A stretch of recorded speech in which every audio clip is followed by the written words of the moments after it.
kasi kade-depress ko na yata to. Grabe na. Ano bang nangyari, Jepoy? Kanina kasi nag-ML lang ako. Tapos, grabe ang init. Jepoy! Pa! Bili ka ng soft drinks o, tigisa tayo. Ah, sige pa, sige. Siyempre, sabi ni mama, tigisa kami, kaya ginanahan talaga ako. Iiwan ko yung pag-ML ko para bumili lang ng soft drinks. Tapos yung pagbalik ko sa bahay, ganito nangyari. Ma, ito na yung soft drinks mo.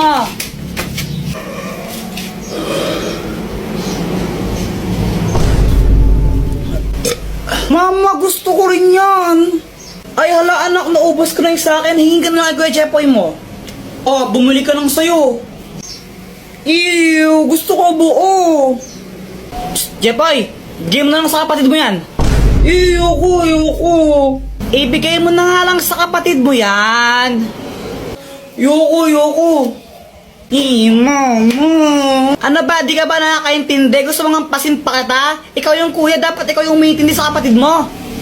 Ayoko. Kayong bumili nito sa labas, ang init-init mo, tapos bibigay ko lang sa kanya, ayoko. Bigay mo na yun, papaluhin tayo kita, tignan mo. Next time na lang ikaw. Kailan ba next time na yan? Next life. O, diba? Ako yung napagod tapos iba yung nakinabang. Deserve. Bisit ka? Hala ka, Jepoy, ano na naman ginawa mo? Ano kasi, kanina nakita ko yung cellphone ni Joanna nakakalat-kalat sa classroom namin. Kanina to cellphone? Kay Joanna cellphone yan. Tago natin, tara. Oh, ikaw na lang. Yoko. O sige, basta huwag yung sasabihin na lang sa akin ha. Sige. O ba't mo kasi tinago? Wala, trip ko lang.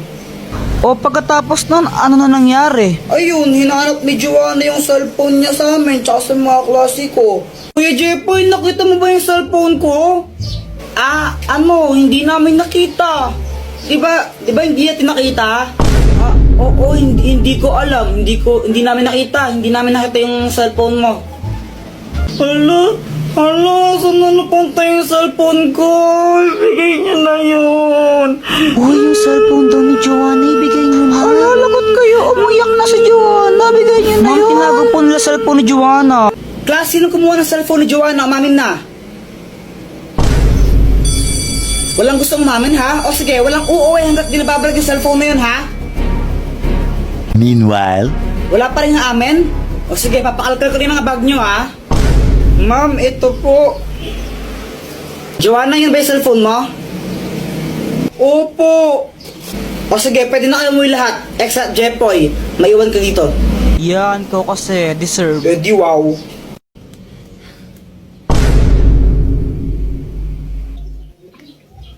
Grabe, sobrang init ngayon, honey, no?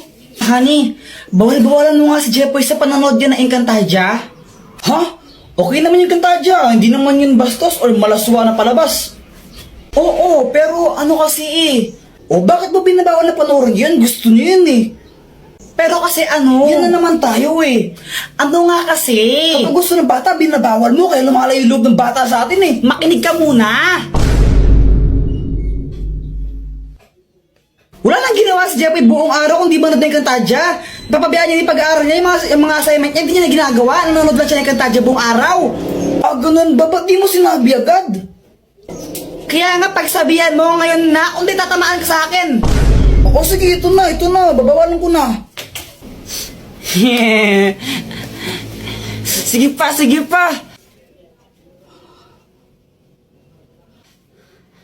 Jepoy, itigil mo lang yung panunood mo ng Encantadia na yan. Sa anong kadahilanan, ama? Napag-usapan namin ang nanay mo nang papabiyaan mo ng pag-aaral mo sa kakapanood yan. Na-addict ka na masyado, kaya tigil mo na yan. Study. Yung mga pinagsasabi mo, ha? Isa kang pasneya, ama. Napastangan ka. Oh! Kamusta? Ano nangyari? Ayun, pinatulog ko muna.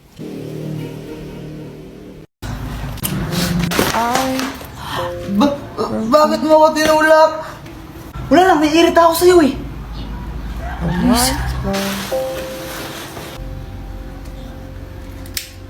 Tol, pawak ka muna saglit. Bibili lang ako doon. Sige, tol. Punyeta ang bata ka. Bagay yung sigarilyo, ha? Ma, hindi po sa akin to, ma. Munda ka sa akin, at sa tatay mo. Pag nalaman tatay mo, bububugin ka natin mo. Bata mo pa, nagsigarilyo ka, ha? Kinikinig sa amin? Hindi nga po. Pinawak lang sa akin to, ma. Anong hindi sa'yo? Ayun, hawak-hawak mo. Wala naman tao dito, ha? Wala naman tao, ha? Ayun yan, ha? Sa multo? Go! Dakto ka sa akin. Uwi! Nagsasabi po siya ng totoo. Hindi po sa kanya yung sigarilyo na yan. Pinahawak po sa kanya nung kasama niya kanina. Talaga ba? Opo. Pasalamat ka, ayun si Boy to. Sinabi niya yung totoo. Ikaw, wag ka magsigarilyo, ha? Opo, ma. Hindi po ako magsigarilyo, promise.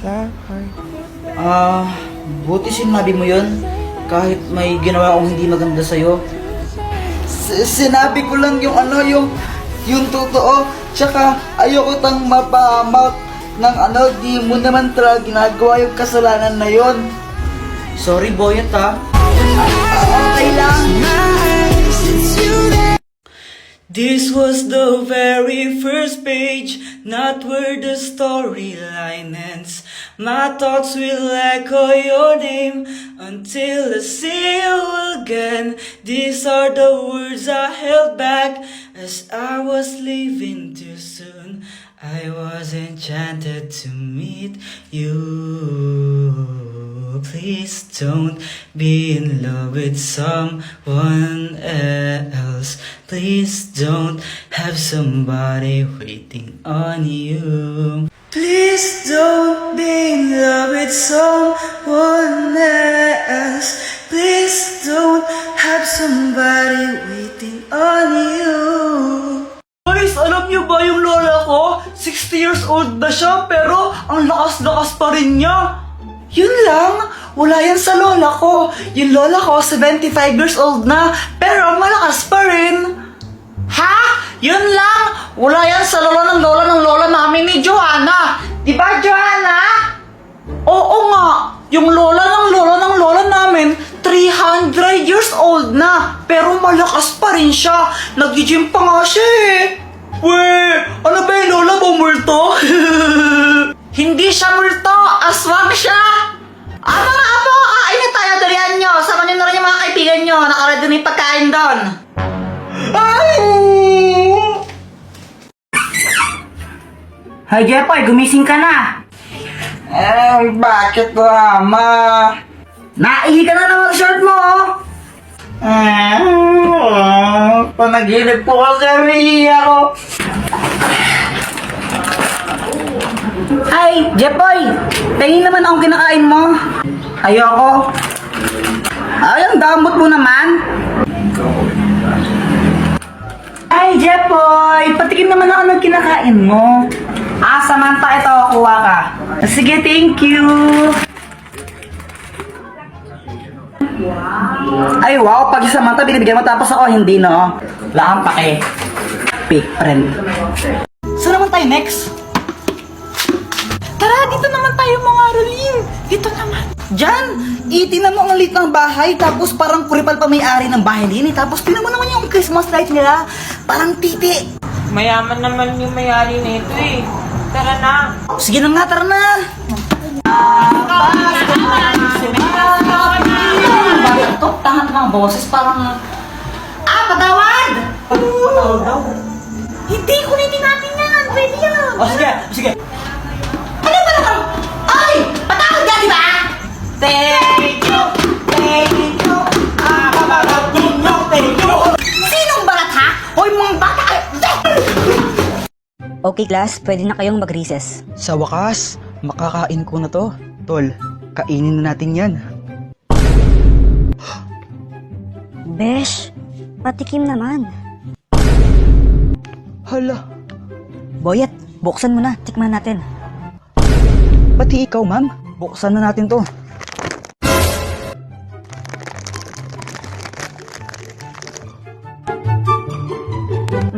Patikim. Ma'am, tikman niyo po. Sarap naman.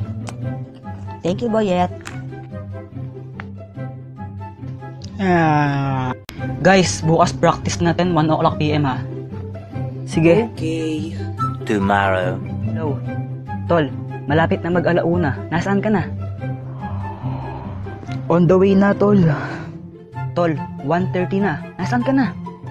On the way na nga ako. Tol, 2:00 na. Bilisan mo naman. On the way na nga. Maghintay kayo. Tol, 3:00 na. Bakit wala ka pa? Malapit na ako. A few moments later. Guys, tara, practice na. Pumunta ka pa. Galit ka niyan. Di ba pinag-usapan 1 PM? Pasalamat nga kayo, nagpa-participate pa ako. Bala kayo dyan. Siya pa yung galit. Wow, Jepoy Chicken Joy! Ah, oo, galing pa to ng Jollibee. Sana all, may bago pala akong laruan. Talaga? Oo, gusto mong makita? Oo, sige. Tara na, Jepoy, bilisan mo. Wait, hintayin mo ko. Ito oh, charan.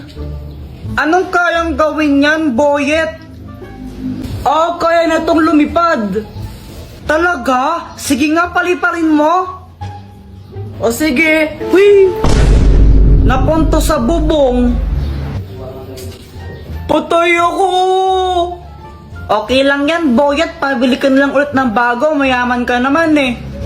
Lagot niya ako kay mama.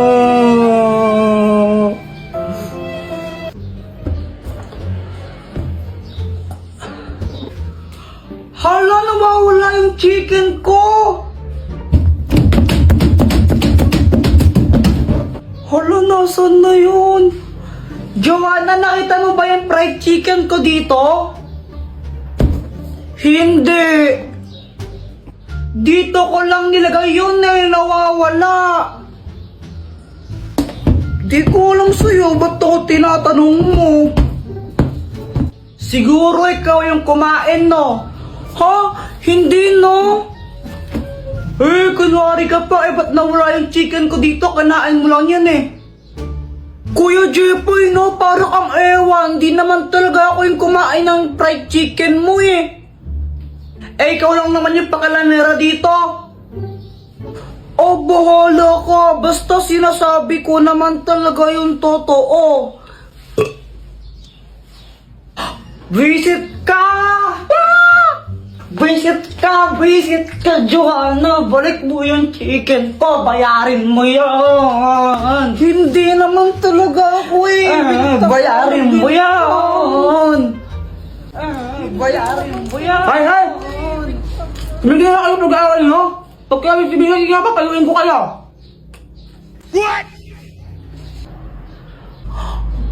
Mama, saan mo galing yung chicken na yan? Ah, ito? Nakita ko lang sa lamesa. Aking chicken yan eh. Ay, sa'yo pa to. Akala ko ayaw mo na eh. Kasi nakarapag lang yun, di mo kinakain. Ay, akin yan eh. Akin yan.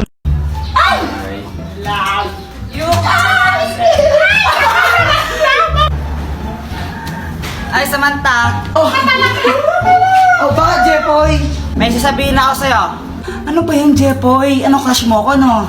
Sabihin mo sa mama mo, break na kami. Nakita ko, panty niya ganon kalaki. May butas sa gitna, pinasukan ng daga. Sabi ng daga, plaga. Nasaan na yun? Mama, si Jepoy, sabi niya, sabihin ko daw po sa inyo na break na kayo. Tapos nakita niya daw yung panty mo, ganun kalaki. Tapos may butas pa sa gitna. Uy, lagot ka nagsumbong si Samantha. Lagot ka na yan!